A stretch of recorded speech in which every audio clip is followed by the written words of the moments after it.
I would think the thing that influenced me the most was that my uncle, Ben Weaver, who was one of the past presidents of the State Bar Association, was the biggest influence in my life.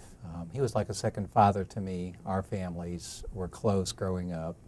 And his son, who is also a lawyer, practices in Florida, they were both great role models for me and got me interested early in wanting to become a lawyer. When I started college, I was focused on wanting to be a lawyer, and it didn't change.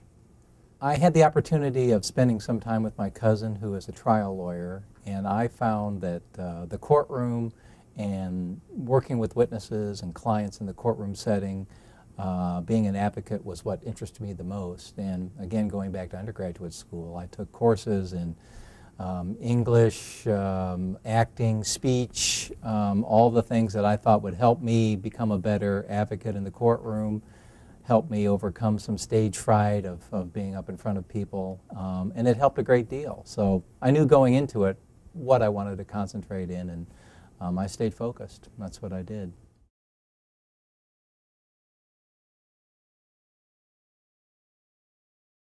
I think it gives you an opportunity as a party or a participant in the ADR process to control the result, particularly in a mediation. You have real say-so over how it gets resolved, and which is what I tell the parties when I start a mediation, is that today's your best day because you have real input on how it settles and under what terms. If you don't resolve your case today and you decide to go to trial, then you're going to turn it over to either one judge who will make the decision or a group of 6 people who are total strangers, and they'll be given 3 days to a week to decide who's going to win or lose. And unless there was a mistake made at the trial, that's the result you live with, and you've lost all control over the result. So today at mediation is a great day for you because you'll decide how it's going to get resolved. Later, somebody you don't know will. That usually makes a lot of sense to most people, and it makes a lot of sense to me. You know, I think one of the more fascinating changes in the practice has been the evolution of the ADR practice. I was at the very beginning developing the curriculum through ICLEF programming to train mediators, developing the 40-hour course that was approved by the Supreme Court to help lawyers and judges become trained and registered mediators.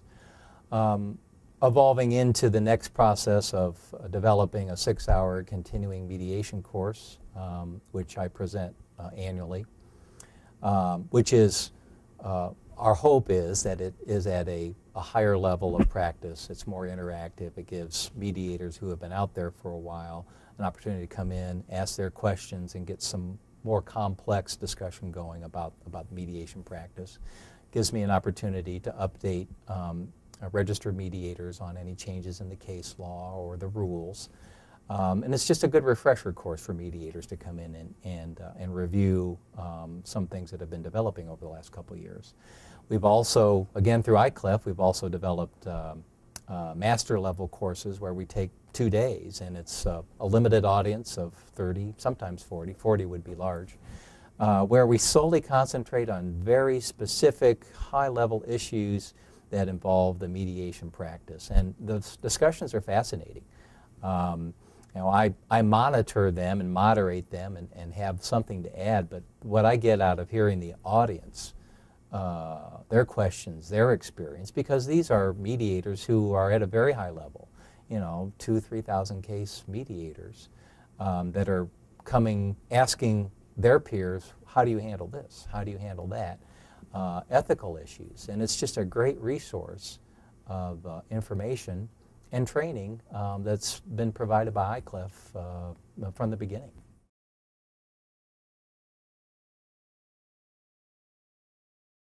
I've served the board of ICLEF for 2 different terms, and I'm currently the president of the State Bar Foundation. So it's been a career-long investment in the profession.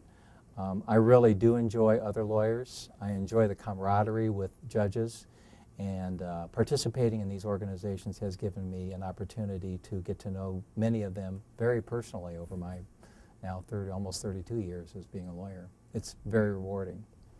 With ICLEF specifically, it has been a wonderful opportunity for me to get my name out and have the ability to demonstrate to other members of the bar my areas of concentration. The beauty of ICLEF is that they take quite a bit of time and effort selecting their speakers, and if you don't perform to their standards, then you won't be asked back.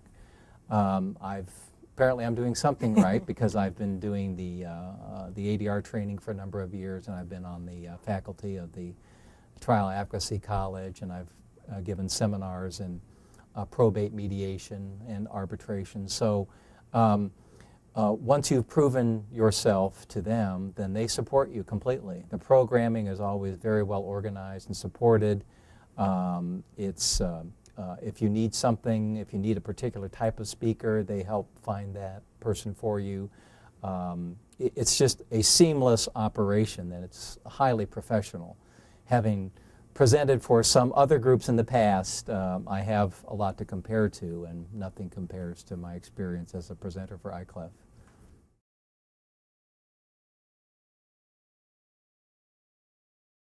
It is sort of an odd part of my practice because there aren't very many lawyers, certainly who are trial lawyers or who are ADR professionals that also practice in this area. Many adoption lawyers are also family or divorce lawyers, and I have never been a divorce lawyer.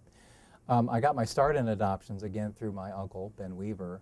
I had the pleasure, personal pleasure, of practicing with him for a few years before he died, and he had an adoption practice. He represented a number of adoption agencies in Indianapolis, going back to the 1950s with the Children's Bureau.